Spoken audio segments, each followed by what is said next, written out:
Қытайдың қаласында адамдар қаптаған жағалауда бір қыз жоғалды деген хабар 2016 жылы бақ өкілдерін таңғалдырды.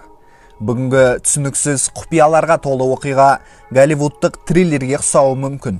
Десек те, ол өмірде болған жағдай. Олай болса, сіздерді Рилнар арнасында қош көрдік. Баршаңызға сәлем. Әдеттегідей осы видеоға лайк басып, арнама жазылып, қоңыраушаны мыжып кетуді ұмытпағайсыздар.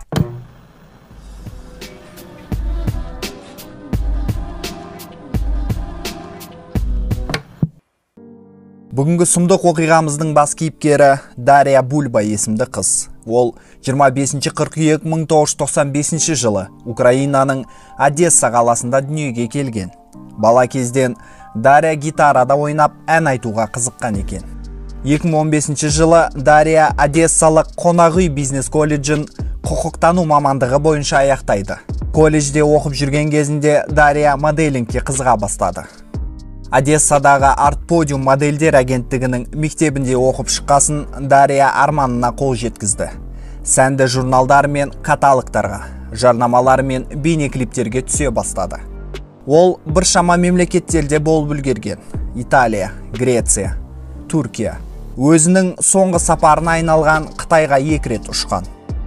7 сәуір 2016 жылы Дарья Қытайдың Шанхай қаласына өзінің кезекті жұмыс сапарына аттанады.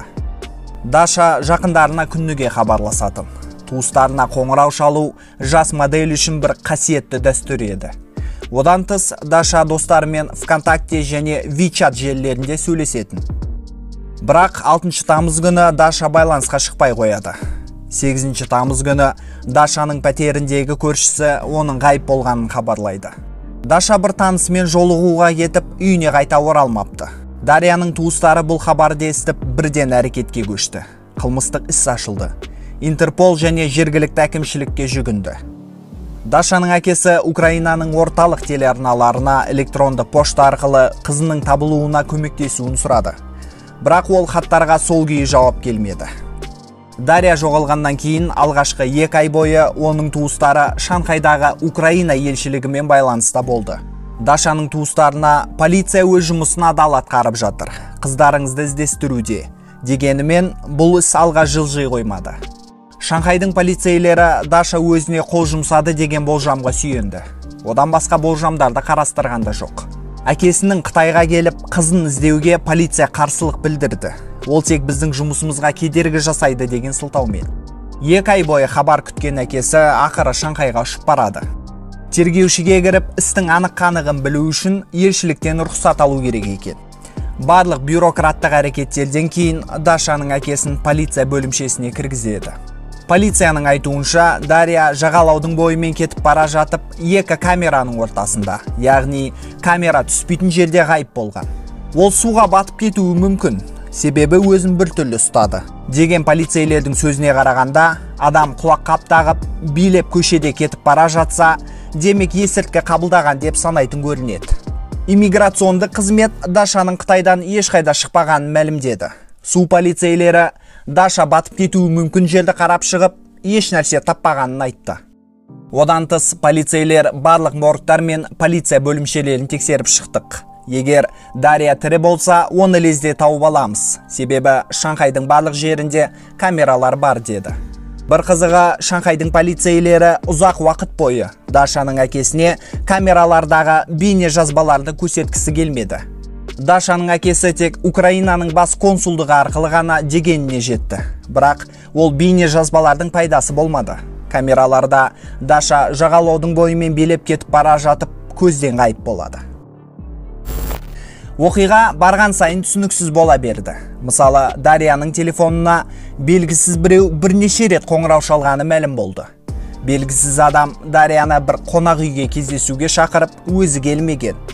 Көршілерінің айтуынша, байғұс қызды біреу аңдыған сияқты. Яғни, кездесетін жерге қалай және қанша уақытта баратынын анықтау үшін. Одан бөлек, Дарья жоғалып кеткеннен кейін, оның ВКонтактедегі парақшасына біреу кірген. Соңғы рет ол желіде 25 тамыз 2019 жылы, сағат 16:45-те болған. Дарьяның ата-анасы оның әлеуметтік желілеріне тек өзі ғана кіре алады. Және көрші құрбысы кіруі мүмкін, деп айтады. Көп ұзамай Дарья жоғалып кеткен күні өзінің мәскеулік белгісіз досымен кездескен деген хабар пайда болды. 2 ай бойы дым істей алмаған, қайғаға тұншыққан Дашаның әкесі Украинаға қайтуға шешім қабылдады. Біраз уақыт өткесін оған бір Павел есімді жігіт хабарласты. Өзін Дашаның досымын деп таныстырған Павел, Дашаның жоғалуына қатысы бар адамдарды білемін, бірақ Дашаның қарызын берсеңдер ғана ақпаратпен бөлісемін деп айтты.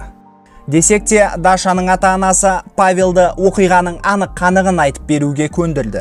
Павел өз хабарламасында былай жазды: «Менің жүріп жүрген қытайлық қызымның ағасы бар. Ол Шанхайдың полициясында жұмыс жасайды.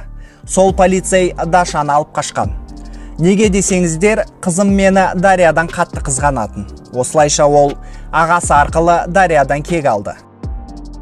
Біраз уақыт өткесін Павел өз сөздерінен бас тартты. «Мен жай әзілдедім. Дарьяның қайда екенін білмеймін. Ал сіздерге жазғандарым жай қиялымнан шығарған болжамдарым ғана», деп жазды. Дашаның ата-анасы Павелдің хабарламаларын бірден Украина елшілігіне жіберді. Бірақ полиция бұл айғақтарды ескерген де жоқ. Тіпті Павелді тергеуге шақырмады да. Дарья жұмыс істеген Monster Management Model Agency агенттігінің букері, яғни модель қыздарға тапсырыс алатын Маркус Риги есімді қызметкер иығына Дарьяның суретін салғызған екен, яғни татуировканы. Көптеген модель қыздармен жұмыс істеген адам тек Дарьяның суретін салғызғаны күмән туғызады. Шыны керек, үсті-үстісіз ғайып болған украиндық қыздың айналасында көптеген өсектер мен теориялар болды. Қытайдың жергілікті бір газеті Дарья Бульбаның оқиғасын аты шулы ғарыш зымырандарының маманы Хоу Цзяньвэннің тұтқындалғанымен байланыстырды. Хоу Цзяньвэнді тыңшылықта айыптаған. Ол жас, сұлу Дарьяны қақпан ретінде пайдаланып, өз тірліктерін жүргізгенміз. Тағы бір теорияға сәйкес, Шанель сән үйінің Қытайдағы өкілдігі Дарьяға контракт ұсынған екен. Мұндай ұсыныстардың артында үлкен ақшалар мен мүмкіндіктер тұрғандықтан, Дашаның модель әріптестері оны көре алмай қастандық жасатқан. Бұлай қарасаң, сән әлемінде бәсекелестік деген қалыпты жағдай.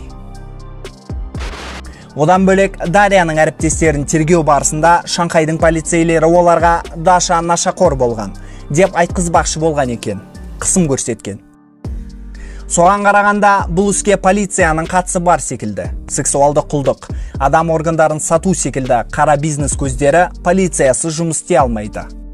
Желіде Қытайға жұмысқа барып, жезекшелікке сатылып кеткен қыздардың оқиғалары жетіп артылады. Десек те, әлі күнге дейін Дарьяның тағдыры туралы ешкім еш нәрсе білмейді. Менде бүгінге осы достар. Өз пікірлеріңізді комментарийге жазыңыздар. Қызықты видеоларда көріскенше. Баршаңызға аманшылық.